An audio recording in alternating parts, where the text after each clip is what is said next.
What's up, brownies? Welcome to the Pretty Brown Rise channel. And let's just go ahead and jump into today's topic, which is going to be the recent Gilbert Arenas interview, where he had some interesting perspectives on racism versus the LGBTQ plus community and how it affects each of these things, affects or does not affect him. What I'm going to discuss in this video is why it is people who are not even members of the LGBTQ plus community may have been rubbed the wrong way by his comments. And also I'm going to explain how and why the very crux of this problem or this type of mindset that he has is intersectionality. And I'm going to do so by focusing on Black men who are members of what we would consider the talented 10th, just to give you more parallel examples to Gilbert Arenas.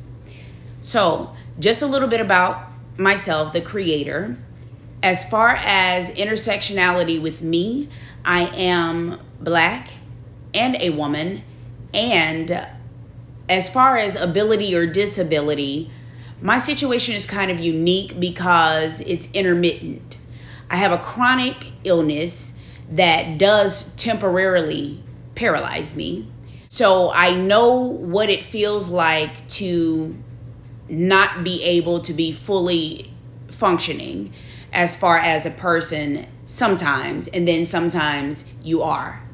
But by being on the bottom of two different hierarchies, race and gender, and what I've noticed is, particularly as it pertains to Black males of the talented 10th, especially those who did not grow up with money, is you notice that they erroneously think that because this is a capitalistic society, by having money, it can buy your way out of Blackness, or it will negate all of the struggles that comes along with your Blackness. This is not so.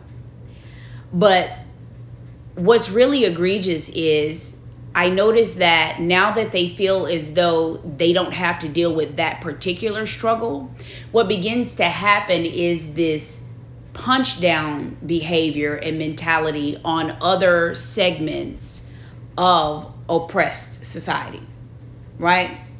So I'm going to play a segment, a clip from the interview. I do encourage you to go and listen to it in its entirety because context matters.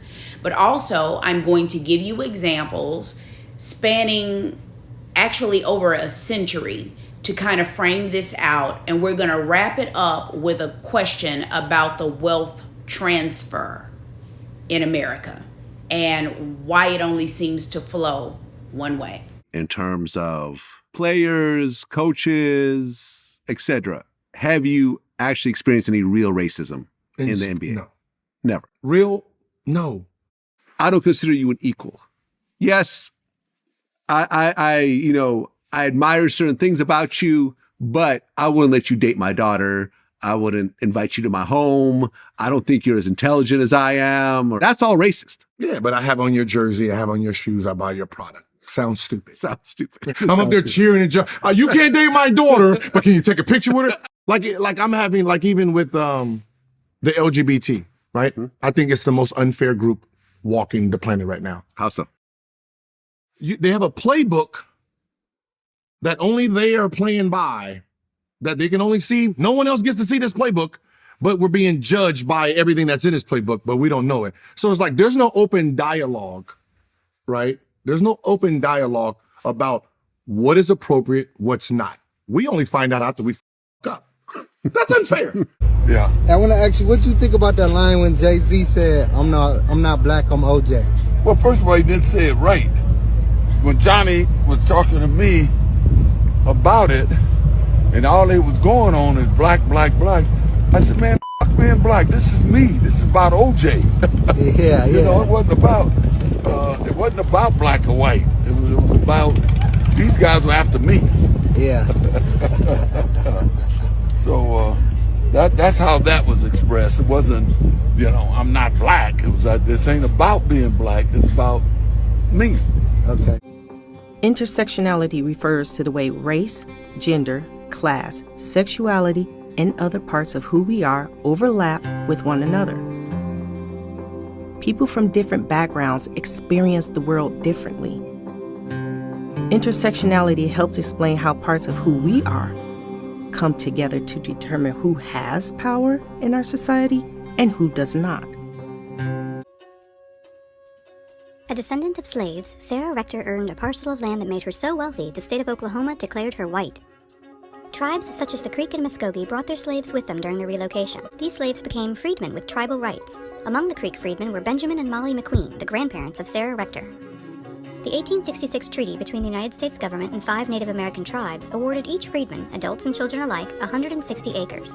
Sarah's arid and rocky land was 60 miles from where she lived and unsuitable for farming. In 1911, Joseph leased the land to the Standard Oil Company. Sarah Rector was instantly a millionaire. The country's most influential black newspaper, the Chicago Defender, reported that the white citizens were so uncomfortable with a wealthy black person that they had to deem her white. The state asserted that the decision was necessary in order to skirt Jim Crow laws. Black men get the white women that other white men genuinely do not want. You don't get the top of the line white women. You don't. You get leftovers. Look at most of our celebrities. They did not marry women who came from the richest white families. Black money and white money don't behave the same. New black money and old white money have 2 totally different personalities. New black money will jump on any poor white girl and make her a billionaire, Tiger Woods. Rich white woman, rich white money doesn't operate that way. Before some of y'all even get started, I'm talking strictly about the topic and what he is saying and not about the person who's saying it.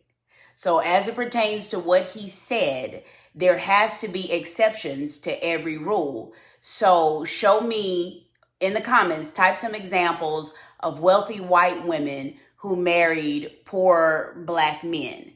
Black, not mixed race, biracial.